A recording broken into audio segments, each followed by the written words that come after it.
Assalamualaikum warahmatullahi wabarakatuh. Saya Arni Mulyati, Program Studi Pendidikan Pancasila dan Kewarganegaraan 2018 dari kelas Palembang. Di sini saya mencoba untuk menjelaskan struktur organisasi sekolah.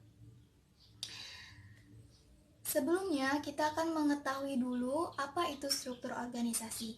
Jadi di sini, menurut Rekso Hadi Projo dan Handoko, struktur organisasi itu adalah suatu kerangka yang menunjukkan semua kegiatan pencapaian tujuan organisasi, hubungan antar fungsi tersebut, wewenang dan juga tanggung jawabnya.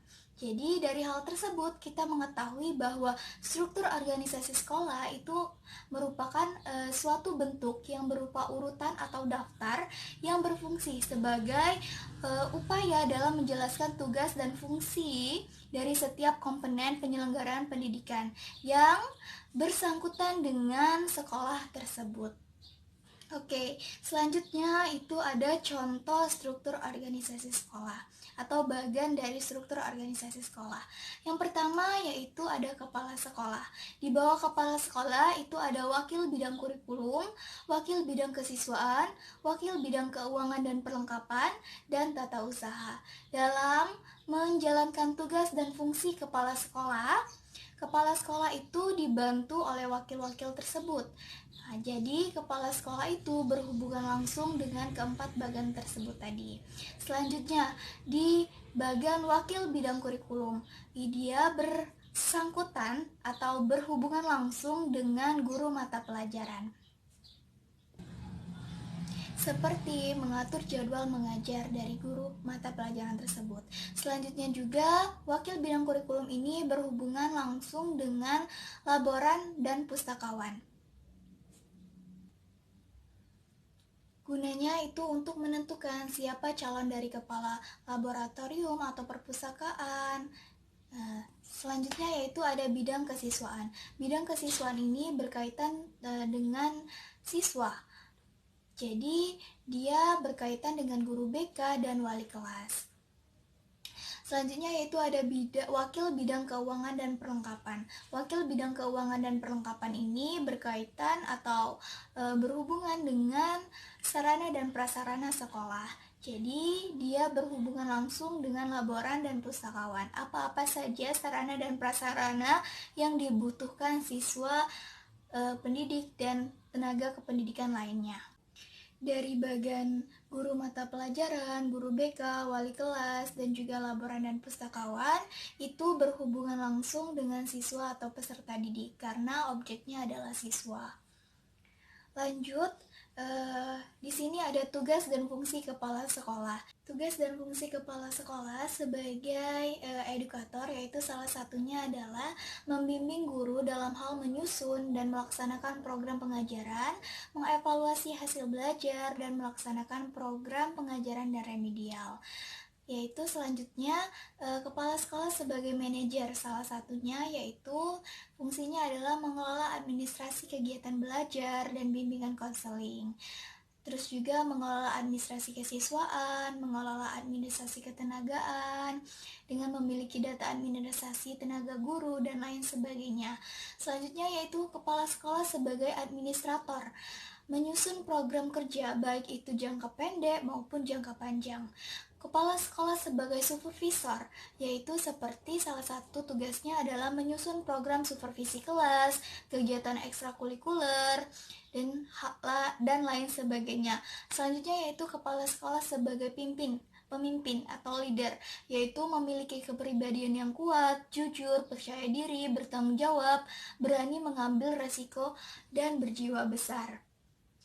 Untuk menjalankan tugas dan fungsi kepala sekolah tersebut, maka kepala sekolah itu dibantu oleh wakil-wakilnya seperti wakil bidang kurikulum, wakil bidang kesiswaan, wakil bidang keuangan dan sarana dan prasarana, dan juga tata usaha. Berikut yaitu tugas dan fungsi wakil kepala sekolah di bidang kurikulum. Yang pertama yaitu seperti menyusun program pengajaran, program tahunan dan semester.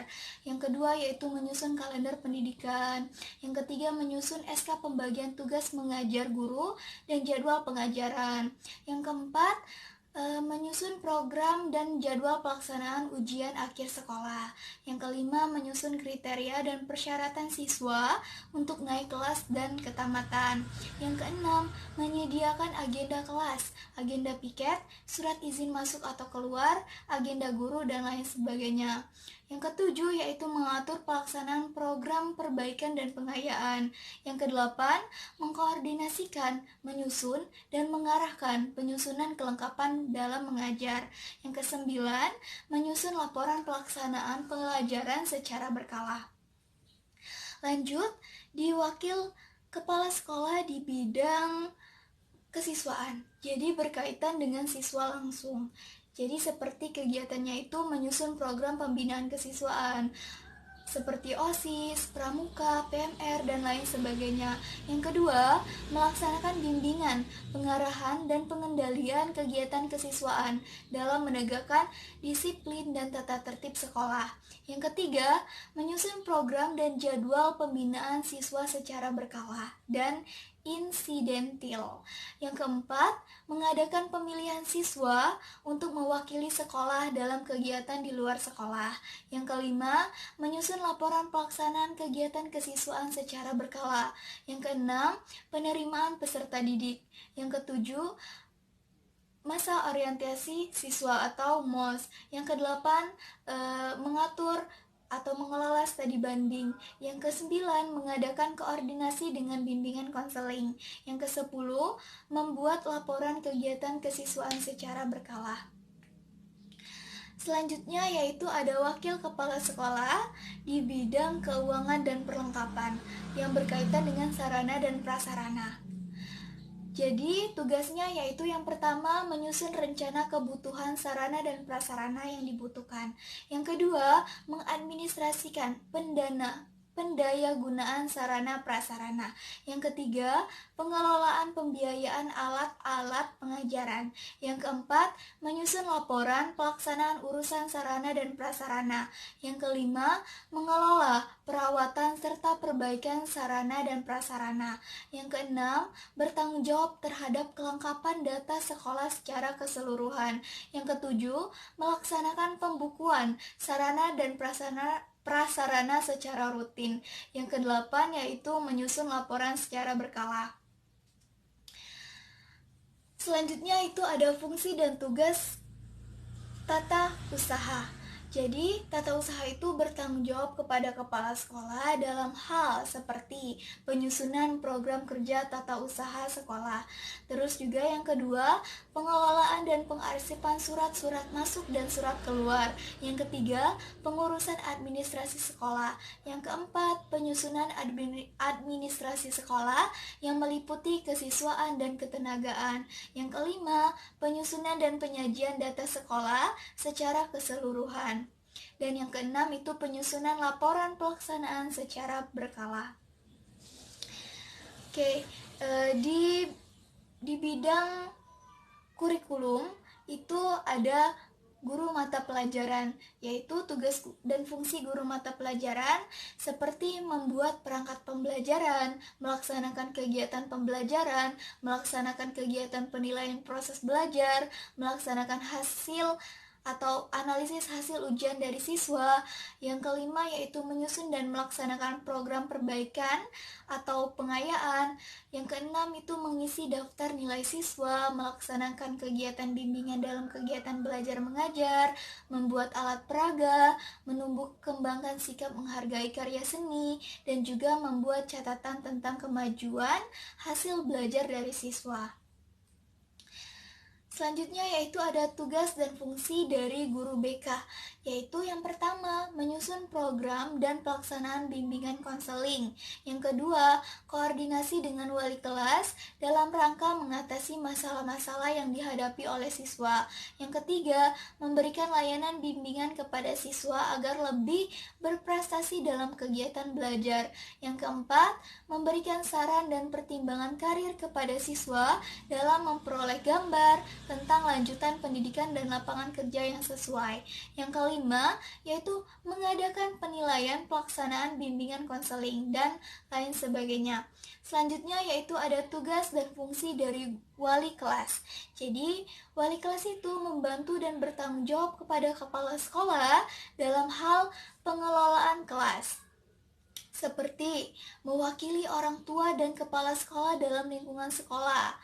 Terus juga membantu mengembangkan keterampilan peserta didik, mempertinggi budi pekerti dan kepribadian peserta didik, dan juga keadaan anak didik. Dan juga yang kelima, mengetahui kehadiran anak didik, mengetahui masalah yang dihadapi anak didik, terus memperhatikan buku nilai rapot dari anak didik, memperhatikan keberhasilan atau kenaikan anak didik, dan juga pengisian daftar kumpulan nilai siswa.